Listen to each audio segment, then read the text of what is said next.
Nakasuwi na ba mo og kaon og fried malunggay guys suwi ninyo ni og luto ganahan jud mo kaon inyong mga anak ani.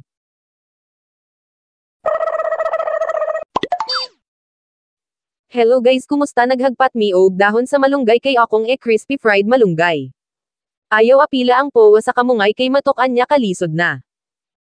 Paghuman ako og hagpat sa dahon sa kamungay nakuha ko og ahos og Bombay pero wala man diay mi Bombay way choice ahos raman diay na adireya o kirani basta na ay lamas way lami man good kung wala lamas diba paghuman ako og hiwa ako na siya gesagel pasensya na mo wala makita ang pagbatang nako sa etlog og gaw hihihikot iwon na siya guys iron ma-mix og maayo ang flavor para lami ba morag ikaw hahaha paghuman nako og mix magbughas ako og kahoy kay maghilang ko paghuman nako og hilang simpra akong kuhaon ang antik nga kaha para hugasan hahaha.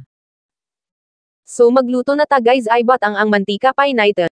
Oy namata naman diay akong anak hihihige puno man good siya guys mau ni Japawan hihihibalik ta sa akong gel uto elunod na nata ang malunggay kay init na ang mantika. Elunod ang kamunggay. Huwaton nimo para mag-golden brown ako sa biyaan ang gel uto kay sabayon nako ang karavantos kay mau ni ako luton sunod video hahaha diyara na luto na guys so ato ng ahonon para ato ng kanon hahaha. Lami kaayo ni guys akong mga anak ani ganahan sila mo kaon. Og naabot man gani ka ani nga video please follow and subscribe salamat sa sunod na pod nga luto hihihi.